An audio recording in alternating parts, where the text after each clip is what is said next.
उत्तर प्रदेश, जहां से ऐसे ऐसे मामले सामने आते हैं जिसके बारे में कोई कभी सोच भी नहीं सकता।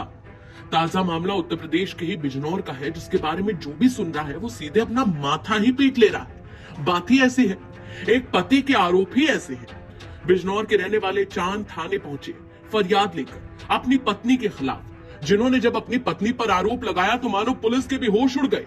पैरों तले जमीन सरक कर सीधे पाताल चली गई। चांद ने बताया कि वो अपनी पत्नी के पास दो प्यार की बातें करने पहुंचा था, उसके साथ संबंध बनाने पहुंचा था, लेकिन उसे क्या ही पता था कि उसकी पत्नी उसे आगे संबंध बनाने लायक छोड़ेगी ही नहीं। चांद ने आरोप लगाया कि जैसे ही वो अपनी पत्नी के पास संबंध बनाने पहुंचा, उसकी पत्नी ने वैसे ही उसका प्राइवेट पार्ट ही काट डाला। और बेचारे चांद के प्राइवेट पार्ट पर इतने टांके आए हैं कि पूछिए ही मत। जी हाँ, ठीक सुना आपने। चले पूरा मामला आपको विस्तार से बता देते हैं। ये घटना है बिजनौर के मंडावर थाना क्षेत्र की, जहां सीमला कला गांव के रहने वाले चांदवीर और चांद की शादी 29 अप्रैल 2025 को अलीपुरा जट की रहने वाली तनु कुमारी के साथ हुई थी। पीड़ित चांद का कहना है कि शादी के बाद से ही उसकी पत्नी उसके साथ अच्छा व्यवहार नहीं करती थी, ना प्यार से दो बातें करना, ना उसके साथ अच्छे से समय बिताना। और तो और चांद तो यहाँ तक कहते हैं कि अक्सर उसकी पत्नी तनु छिप छिप कर अनजान लोगों से बातें भी किया करती थी।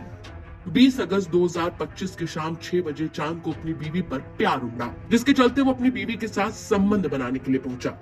आरोप है कि उसी दौरान अचानक उसकी पत्नी ने उसके प्राइवेट पार्ट पर ही हमला बोल दिया और ऐसा वार किया कि उसका पति घायल होकर तड़पने लगा, जिसके बाद दर्द में चिल्लाते पीड़ित चांद की चीख पुकार सुनकर उसके पिता मौके पर भागे भागे आए और तुरंत अपने बेटे को लेकर अस्पताल भागे, जहां डॉक्टर्स ने उसके प्राइवेट पार्ट पर एक नहीं, दो नहीं, बल्कि पूरे 60 टाके लगाए।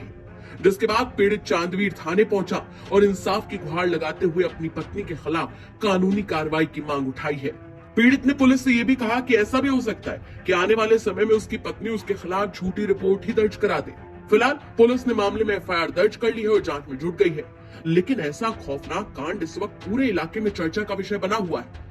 क्या कहेंगे आप इस खबर पर? हमें कमेंट करके जरूर बताएं।